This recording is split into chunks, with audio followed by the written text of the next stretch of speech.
This meeting is being recorded. Hey everyone, welcome to today's episode of Master Your Coaching Biz, the podcast. And our guest today is Jessica Millhiser with J Mills Consulting. And Jessica is on a mission to help business owners get organized, get focused, and prepare for internal growth. So welcome, Jessica.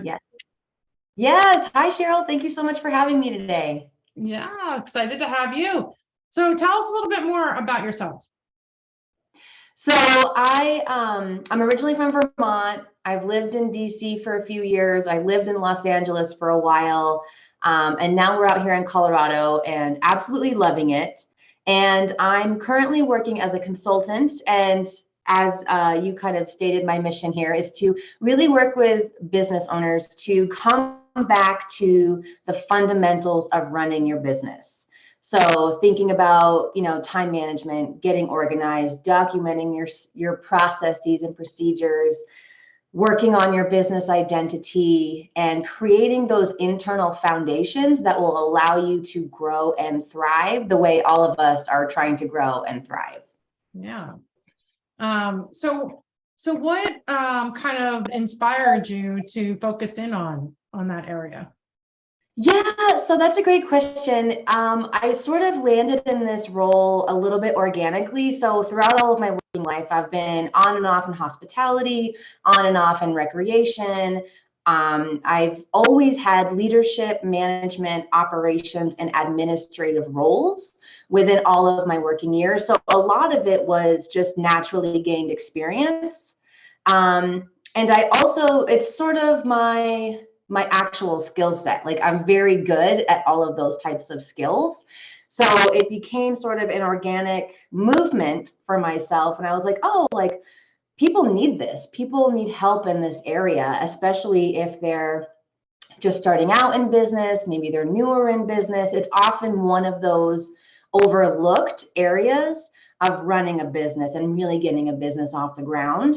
So I was able to sort of couple my actual skill set with my passion for this area, and help other entrepreneurs and small business owners, get stable and grow. Yeah. Awesome. So thinking about, our audience is typically on the newer side in business, newer coaches, consultants, and service providers. Where do you see, the most kind of disconnect with these foundational pieces, when it comes to newer businesses? Yeah, so what I'm finding is a lot of people are like, oh, like I'm really good at this thing. I really like doing this thing. I want to help people in this area. So they're kind of going straight for, hey, this is what I do. And like they're going to the networking and they're going to the social media and they're trying to gain followers and newsletters and email lists and all of that stuff. Because sure, that's probably where you're going to get your biggest return on investment. You're trying to get clients, you're trying to get your name out there, you're trying to earn revenue, all of that stuff. But if you go straight there, you're skipping the actual internal stuff that's going to allow your business to function. So taking the time to set up your business identity, who you are, what you're about, and where you're going as a business owner, and thinking about, okay, how do I like to do this? How do I perform this task? How do I work on this project? When I get a new client, what does my onboarding procedure look like? How do I follow up with them? What are the next steps that they need to know? So thinking about your business in a more methodical way and thinking about it, okay, if I bring a client on or I'm working with somebody, what does that path look like? And then start to write that down and get that organized so that you're not continually reinventing the wheel and you'll be more consistent and efficient with your internal processes. Okay, so that kind of answers the question of like, why you need a business identity and why it matters. And I can talk about that a little bit more because I find that this often is very overlooked. And people, I'm actually also learning that people are kind of confusing it with branding. And it's actually a very different thing from branding. So if you think of branding, that's your logo, that's your tagline, that's your color, your aesthetics, things kind of all around that and your messaging. Your business identity actually comes before that. So if you're thinking about who you are, what you're about, and where you're going, okay, well, that's your mission statement. What do you want people to know? This is your business's reason for existing. And then you think about your core values. Okay, great. These are your personal and professional beliefs that are going to let people know, hey, this is who this person is. This is how you're going to show up in the world. These are the people that you're trying to attract, right? And then where are you going? That's going to be your vision, because it's going to be difficult to know what path you're on. And if you are making moves on that path, if you don't know what your end game is. And that's going to vary person to person. That's going to be closely tied to what success looks like to you, because what success looks like to you is very different for every person. It's very personal. So if your success and your vision are in alignment, then you have an end game. Then you have a goal. Here's where I'm trying to go. And then you can be clearer on, yes, I want to make this decision. No, this decision doesn't help my business. Yes, I want to work with this person. No, I don't think that person's a right fit for my team. So once you have your business identity set, then you can better and more efficiently navigate decisions as they come about. Yeah, and that kind of reminds me of I new coaches that I typically work with. We go back, we step back, and we say, okay, what is the vision? What is the mission statement? What are your values? And let's build from there, because if we have those, that helps you with creating your messaging. It helps you with your branding. It helps you with basically what you want to put out there in the world. You can create your I help statement from that. You can create your elevator pitch if you're doing elevator pitches. There's just different ways that is very beneficial. And so it's not just like the paperwork of filling out, Exactly. And basically everything that you do, your content, your messaging, your choices, your hiring, all the things that you do are centered around your business identity. I like to tell people to think of it as their North Star, or their guiding light. Yeah. And I love that once you do have that in place, then everything else to grow is in place, because you have the foundation built and you have what you want it to look like. And now when you go to get your first team member, it's easy to explain to them what your mission is and let them see what your direction is, just by sharing kind of that business identity with them. Exactly. And also you can incorporate that, if you're in a position where you're trying to grow your team, and even if that is just one part-time person, right? Somebody's going to start small. Maybe you don't have the capacity to bring on a full-time teammate, but even if you're starting with part-time people, they want to know, okay, what do you represent? What are you about? Why do I want to work with you?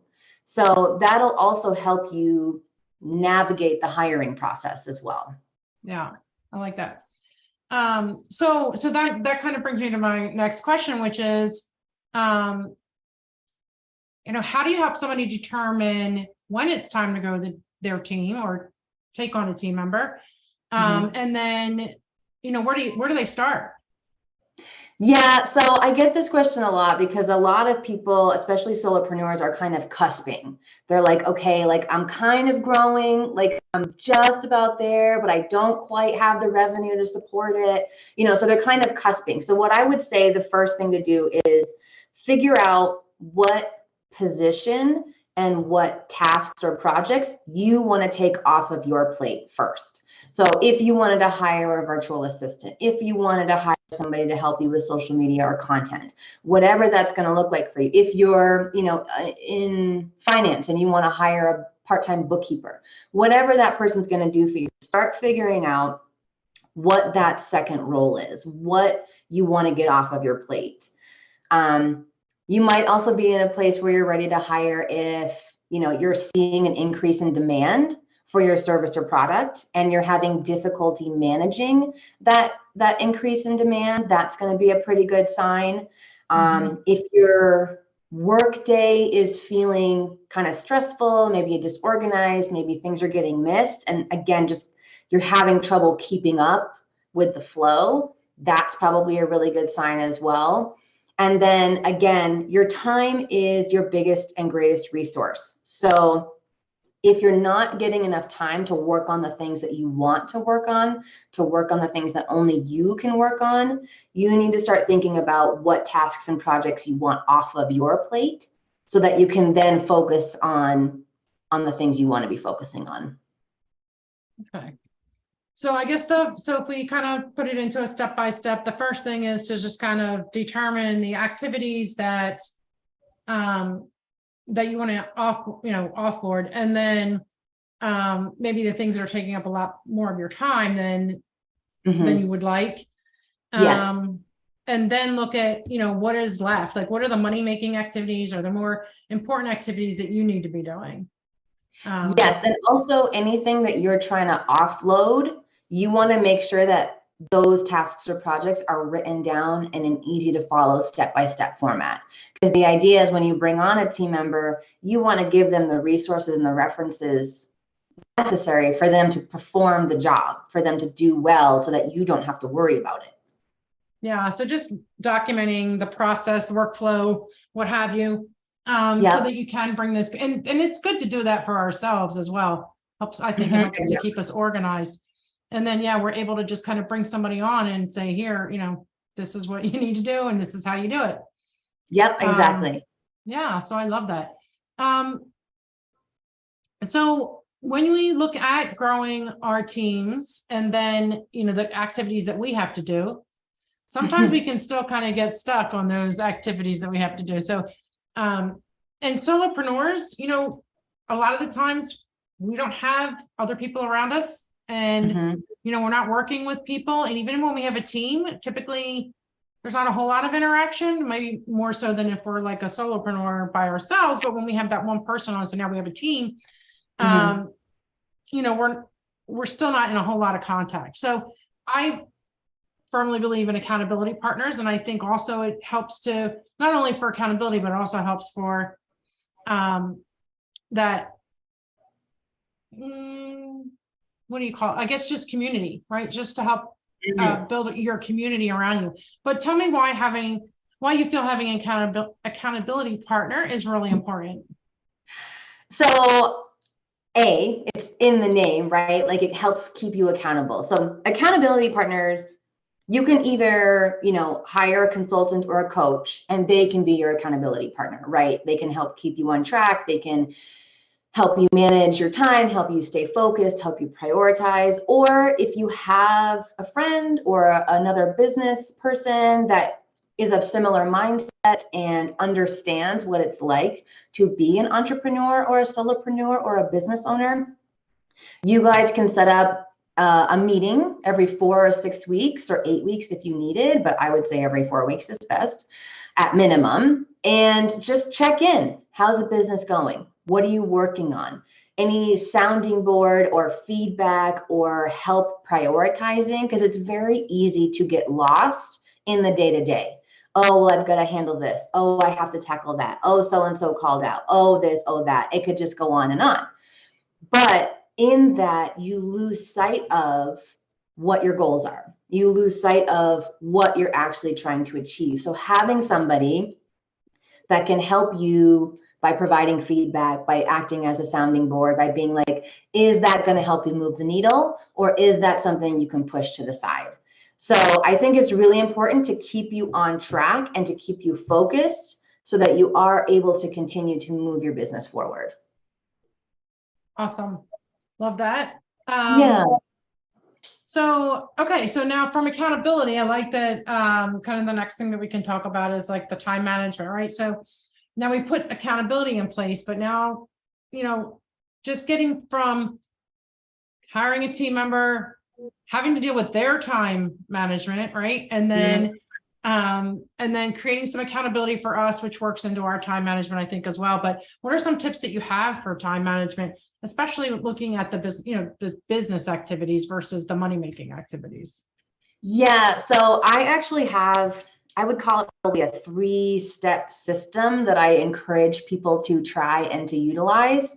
So if you have the ability to set yourself time, either 30 or 60 minutes, either sometime on Sunday or Monday morning, take a look at what you have coming up ahead. Take a look at the week ahead and see what time is already being managed for you.